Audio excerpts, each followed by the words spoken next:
नमस्कार दोस्तों। भगवान शिव को सन्यासियों के आदि गुरु और योगियों के राजा कहा जाता है। उनका योगी रूप अत्यंत अद्भुत और प्रेरणादायक है। यह रूप हमें त्याग, ध्यान और आत्मज्ञान का संदेश देता है। कथा के अनुसार एक बार देवताओं और ऋषियों ने भगवान शिव से पूछा, हे महादेव, आप संसार के पालनहार होने के बावजूद एक योगी की तरह क्यों रहते हैं?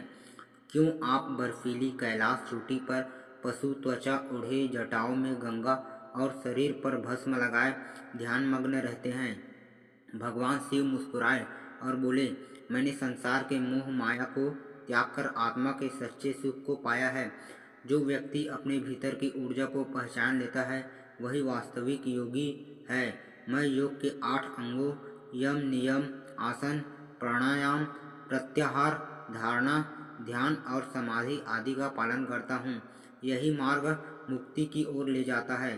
शिव का यह योगी रूप हमें बताता है कि भोग और वैराग्य में संतुलन रखना ही जीवन का सार है। वे संसार से दूर रहते हुए भी उसकी रक्षा करते हैं। उनका शरीर बर्फ की ठंडक से स्थिर रहता है, परंतु उनका हृदय करुणा से भरा है। कैलाश पर्वत पर वे गहन ध्यान में लीन रहते हैं, जहाँ चारों ओर हिम मौन आध्यात्मिक ऊर्जा का अद्भुत संगम होता है। उनके तीसरे नेत्र में ब्रह्मांड का रहस्य छिपा है।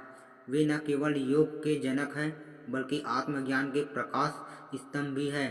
जो भी शिव के इस योगी रूप को अपनाता है वह भौतिक इच्छाओं से ऊपर उठकर आत्मा की सच्ची शांति का अनुभव करता है।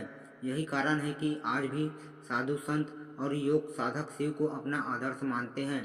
शिव का योगी रूप हमें सिखाता है कि जीवन का असली सुख बाहरी वस्तुओं में नहीं, बल्कि अपने भीतर की शांति और सत्य में है। जब मन स्थिर हो, इच्छाएं नियंत्रित हो और आत्मा जागृत हो, तभी वास्तविक योग की प्राप्ति होती है।